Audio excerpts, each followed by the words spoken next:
One thing we've learned about mass immigration over the past couple of years is that all good people support it. Immigration is the ultimate moral litmus test.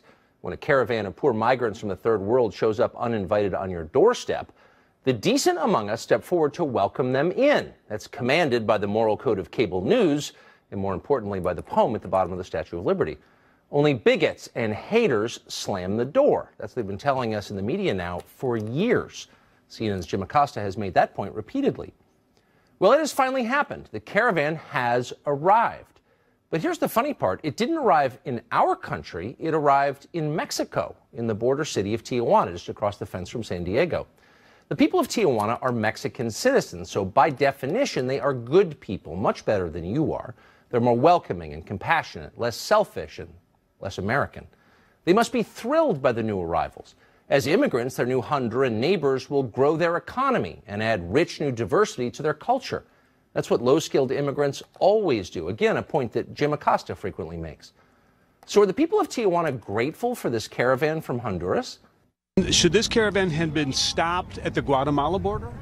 Of course. I agree with that 100%. It should have. Your country have to be beware of these people because they are people, they are bad people. Because they don't belong here. They're just migrants, but it's like the same, in the same case, it's like when Mexican migrants going to the U.S., they're undocumented. You know of incidences here in Tijuana and in other cities that some of these people that are coming into with these caravans are committing crimes. This is not about racism. We don't dislike a certain group of people because they're from a country, one country or another. We are here because our government has not taken control of these, what we call invasion. Donald Trump tenía la razón. Es una invasión. Lo que dijo Donald Trump es verdad. Es una invasión. Ninguna ciudad en el mundo está preparada para recibir esta, si se me permite, esta avalancha, ¿no? Este tsunami. An avalanche? A tsunami? Note the dehumanizing terms he uses. If this were a liberal arts college in America, the mayor might be suspended for saying that. He'd definitely be in some kind of diversity re-education class by now. If he worked at Google, he'd be fired instantly. But he's not a student or a tech drone. He's the mayor of Tijuana, where people can still say what they think without fear of being denounced by Don Lemon on CNN as a white supremacist. So they do say what they think. And in Tijuana, what they think is that a massive and abrupt demographic change is destabilizing to a society, no matter what the color of the people involved might be. It's particularly destabilizing if you're not rich, and most people in Tijuana are not rich. Even in Mexico, they're wary of ignoring the law completely and treating borders like they don't exist. They know that doesn't end well. Most people know that doesn't end well. The difference is, in Mexico, they can say that out loud. We could learn from that.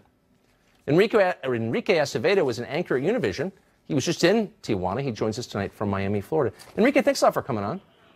Thanks for having me, Tucker. I'm confused. We just saw a group of Mexican citizens in Tijuana saying basically the same things that President Trump says, almost to the word, endorsing Trump.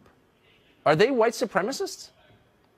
Well, you have to understand that unlike human beings, intolerance, hate, and even racism flow freely across borders. And that's what you saw in those interviews. They're not running for president. They're not running for president of the United States either.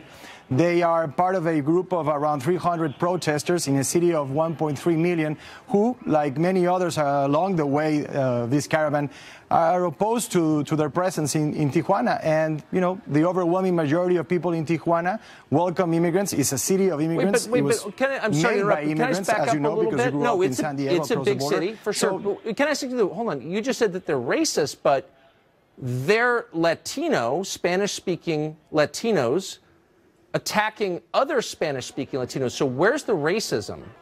Well, we're not a monolithic community, Tucker. We have people from Central America, from Venezuela, from Colombia, different backgrounds, different ethnicities. And yes, racism exists in Mexico towards Central Americans. It's not new. It's happened through throughout history. But I'm confused. How is it racist? Wait, but hold on. Migrants face when they go across Mexico: violence, extortion, and racism. No, okay, but I'm not quite sure how it's racism if they appear to be of the same race. But moreover, they said, and I think I'm quoting one of the protesters, it's not about racism. This is almost exactly what he said.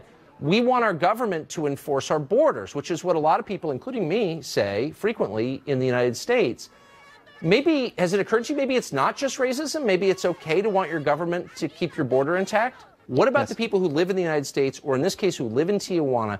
Do they have any legitimate reason not to want? They do have a legitimate reason. By all means, of course. You understand that, and we've discussed this in the past. Undocumented immigration is not a desirable outcome for any of the parties involved. I'm glad you're admitting these people live in their homes, and the people who you don't have to be a racist to be against but there are better ways, more humane, compassionate, and common sense laws that we could have instead of what we're doing with family separation, I don't really border think it's our militarization, fault, and these measures that really don't make any difference. Yeah, I'm not going to accept blame for the disaster that is Central America. Sorry.